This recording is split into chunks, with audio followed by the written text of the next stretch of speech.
안녕하세요. 1126년 북송 수도가 함락되고 황제들이 북쪽으로 끌려갔던 그 사건, 정강의 변.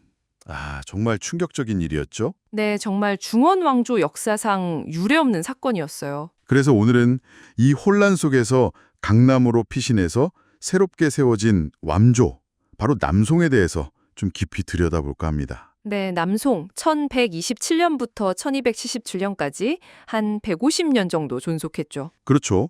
어떻게 보면 북방의 그 강력한 세력들, 금나라나 몽골이랑 계속 부딪히면서도 꽤 오래 버텼단 말이죠. 맞습니다. 그 과정이랑 또 남송이 남긴 문화유산까지 오늘 한번 쭉 훑어보면 좋겠네요. 네, 좋습니다. 그럼 역시 시작은 건국부터 해야겠죠? 정강의 변 직후예요? 네, 북송이 갑자기 무너지니까 강왕조구, 이 사람이 나중에 고종이 되는데 남쪽으로 내려와서 강령부에서 황제로 즉위합니다. 이게 1127년이죠. 그렇게 남송이 시작됐군요. 근데 처음엔 금나라에 맞서 싸우려는 움직임도 있었던 것 같아요? 네, 있었죠. 그 유명한 악비 장군이나 한세충 같은 장수들이 금나라 군대를 상대로 꽤 활약을 보여줬어요. 희망이 보였죠, 어떻게 보면. 근데 분위기가 좀 바뀐다고요? 진회라는 재상이 등장하면서요? 네. 진회. 이 인물이 등장하면서 화평론, 그러니까 금나라랑 싸우기보다는 화친을 맺어서 안정을 찾자는 주장이 힘을 얻기 시작해요. 현실적인 선택이었을 수도 있겠지만? 그렇죠. 하지만 이 과정에서 그 주전파의 대표격이었던 악비 장군이 좀 안타깝게 제거되는 일이 벌어집니다. 공을 세운 영웅인데 그렇게 되다니 참 시작부터 쉽지 않았네요. 네, 내부적으로도 갈등이 많았죠. 그런데 자료를 보면 효종 시대에는 분위기가 꽤 달라진 것 같아요. 상당히 안정되고 발전했다고요. 맞습니다. 효종 시대는 남송의 전성기라고 할 수 있어요. 마침 금나라에도 명군인 세종이 있어서 두 나라 사이에 평화가 찾아왔거든요. 운이 좋았네요. 양쪽에 다 좋은 지도자가 있었군요. 네, 그래서 효종은 내부 개혁에 집중할 수 있었죠. 불필요한 관료 줄이고 그때 만발되던 집회, 회자, 발행도 좀 억제하고요. 경제 안정에 신경 썼군요. 그렇죠. 그리고 농촌 경제 살리고 특히 강남 지역 개발에 힘쓰면서 경제가 크게 발전합니다. 그러면서 자연스럽게 문화도 발전했겠네요. 당연하죠. 특히 도자기 같은 거요. 그 절강성 용천에서 만든 청자 아시죠? 그게 이때 정말 아름답게 발전합니다. 남송의 미학을 보여주는 거죠. 용천청자, 네네. 근데 이 평화가 또 오래가지는 못한 것 같아요. 자료에 보면 광종 때 외척 한탁주가 집권하면서 경원의 당금이라는 사건이 있었다고 나오는데 이건 뭔가요? 경원의 당금.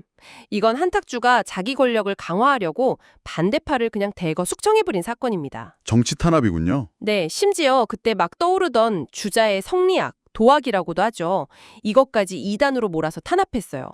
학문까지 탄압하다니 좀 심했네요. 그렇죠. 근데 이 한탁주가 권력 기반이 좀 불안했는지 이걸 만회하려고 무리하게 금나라를 치는 북벌을 감행해요. 개의북벌이라고 하는데 결과는요? 처참하게 실패하죠.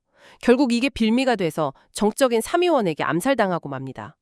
기록에는 그의 머리가 소금에 절여져서 금나라로 보내졌다고 하니 당시 정치 보복이 얼마나 잔혹했는지 알 수 있죠. 정말 살벌했네요. 그 후에는 삼위원에 오래 집권했다고요? 네, 무려 26년이나 집권합니다.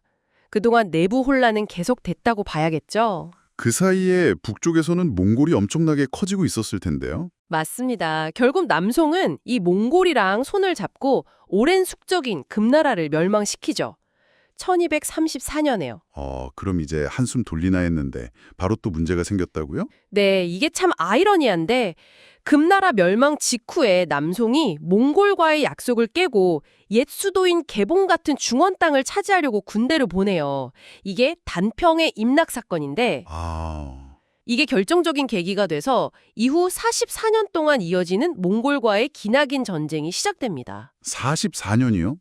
아니, 몽골 제국이 그렇게 강했는데 남송이 44년이나 버텼다고요? 네, 정말 대단한 거죠. 전쟁도 여러 차례 있었어요. 1차 침공 때는 맹공 같은 장수들이 잘 싸우기도 했고 또 몽골 내부 사정, 오고타이 칸이 죽으면서 잠시 소강 상태가 되고요. 운도 따랐네요. 2차 침공 때는 더 극적인 일이 벌어지는데 당시 몽골 칸이었던 몽케 칸이 사천의 조어성을 공격하다가 죽습니다. 전투 중에요. 한이 전사하다니 그것도 큰 사건이었겠네요. 그렇죠. 이때 등장하는 인물이 재상 가사도인데 이 사람에 대한 평가는 자료에서도 좀 엇갈려요. 국방에 힘썼다는 긍정적인 평가도 있고 몽골이랑 몰래 밀약을 맺었다는 비판도 있고요. 논란의 인물이군요. 하지만 결국은 네, 결국 몽골의 공세를 막아내진 못했죠. 삼착 침공으로 1276년에 수도 이만이 함락되고 황족들은 남쪽으로 계속 도망치면서 저항을 이어갑니다. 마지막까지 싸웠군요. 네, 하지만 1279년 애산 전투에서 크게 패하면서 남송은 완전히 멸망하게 됩니다. 150년 역사가 그렇게 끝나는군요. 참 파란만장했네요. 정말 그렇죠. 그래도 그 격동의 역사 속에서도 남송은 강남 지역을 크게 발전시켰고 문화적으로도 많은 유산을 남겼어요. 아까 말한 도자기도 그렇고 복건성 건유의 천목다환 같은 것도 유명하죠. 일본과의 교역도 활발했다고 들었어요. 네, 맞아요. 일송교역을 통해서 일본의 선종 불교가 전파되는 등 동아시아 문화교류에도 중요한 역할을 했죠. 또 망한 뒤에도 문천상이나 사방득 같은 사람들은 원나라 치하에서도 절개를 지키면서 송나라의 정신을 이어가려고 노력했고요. 네, 정리해보면 북송 멸망이라는 정말 큰 위기 속에서 강남에 다시 나라를 세워서 몽골이라는 당대 최강 세력들과 끊임없이 맞서면서 150년을 버텨냈다는 거잖아요. 그렇죠. 그 과정에서 경제적으로 번영하고 또 독자적인 문화를 꽃피웠다는 점도 중요하고요. 정말 대단한 생명력인 것 같습니다. 외부 압력도 엄청났고 내부 정치도 계속 시끄러웠는데 말이죠. 여기서 한 가지 더 생각해 볼 만한 지점이 있어요. 자료에서도 나오지만 몽골 제국이 다른 큰 나라들은 비교적 짧은 시간에 정복했는데 유독 남송하고는 44년이나 싸웠다는 거거든요. 그러네요. 왜 그랬을까요? 당대 세계 최강이었던 몽골의 그 전면적인 침공을 남송은 어떻게 그렇게 오랫동안 막아낼 수 있었을까? 그 저력의 근원이 과연 뭐였을지 이건 정말 한번 깊이 파고들어 볼 만한 질문인 것 같습니다. 여러분도 한번 생각해 보시면 흥미로울 거예요.